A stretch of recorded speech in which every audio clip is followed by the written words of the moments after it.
Williams to bench Booker for the entire fourth quarter at this point. Skip, I remember watching him check out in the third quarter, and I says, okay, he'll rest the rest of the third, and then they'll try to make a run at the first 5 minutes of the fourth quarter, and we'll see what, and Monty's going to see what happens. And when he didn't come back in, I thought he was hurt. I was like, is Book, Book must be hurt. Had the same thought. And then I realized, like, you know what? It's over. I think Monty Williams realized that it was over. He's like, okay, if they can make a push, if my backup unit can make a push, get it within 10, I'll bring Book back. But if they can't, I'm going to let this thing go, and I'm going to get ready for a Wednesday night. And I thought that's what he did.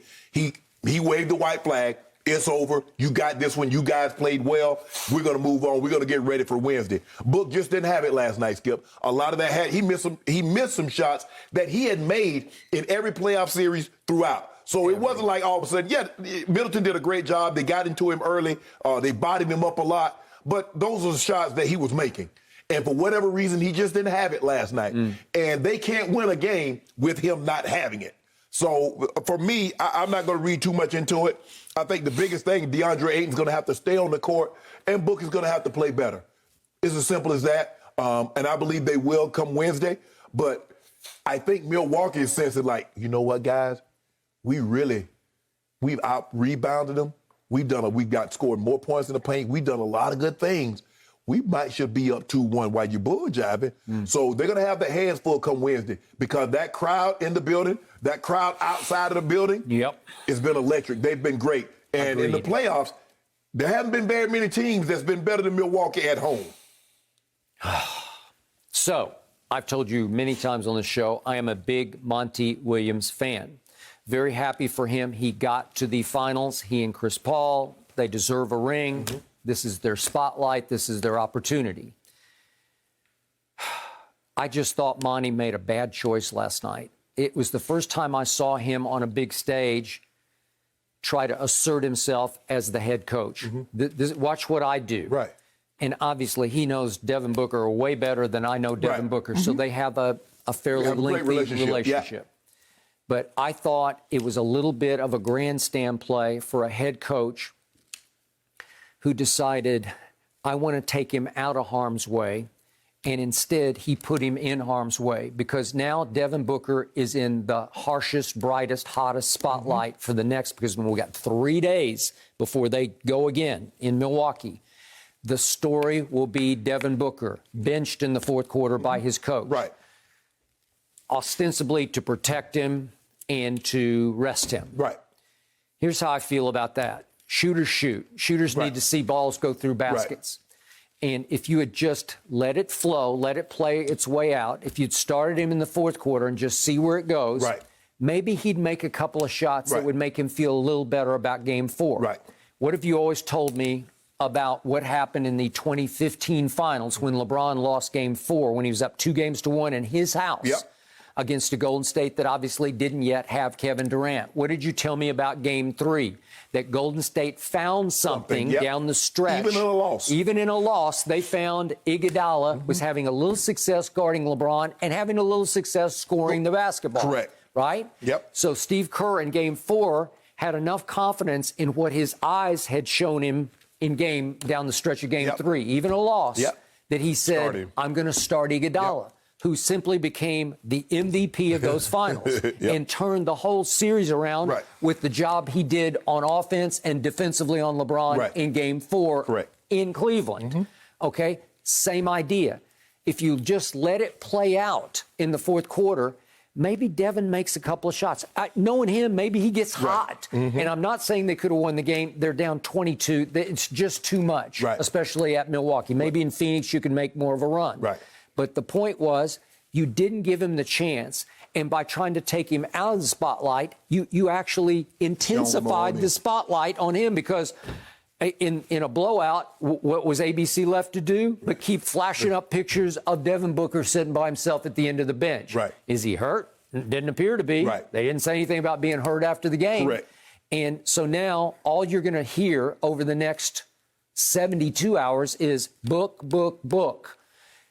Right or wrong, can you find your stroke? And again, Monty Williams has always raved about this still young. He's still 24 years of age, but how he's bounced back from bad shooting games to have great shooting games. Well, maybe so.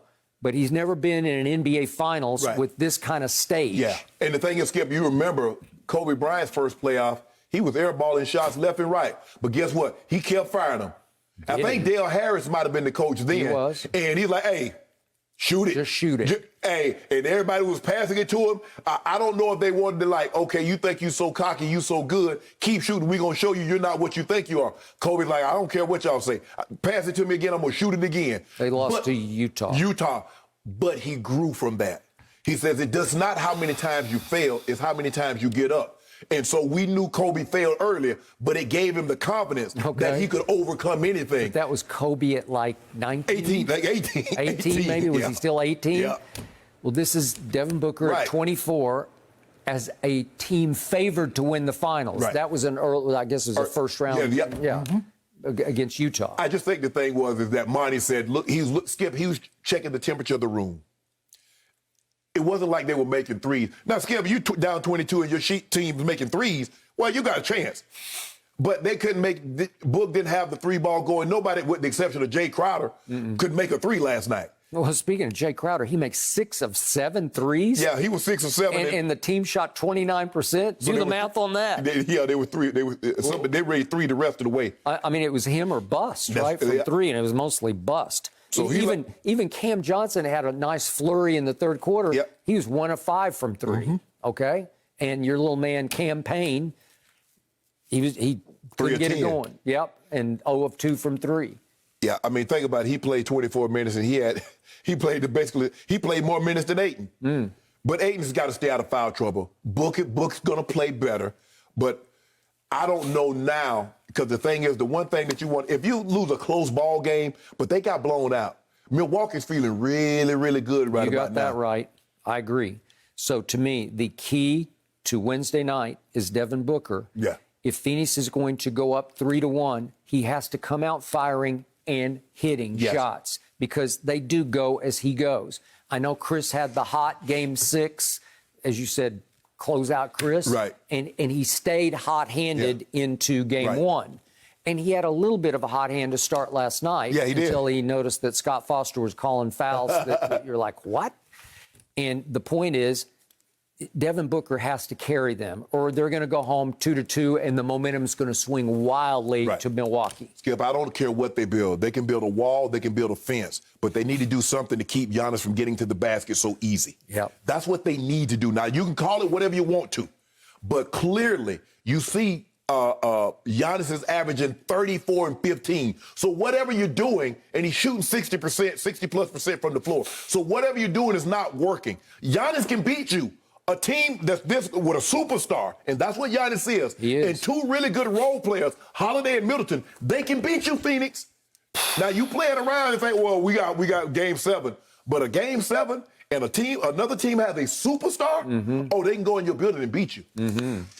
Thank you for watching. You can subscribe here to get the latest from the show, and be sure to check out more of the best clips from Undisputed, or go watch a few other segments from our other shows on FS1.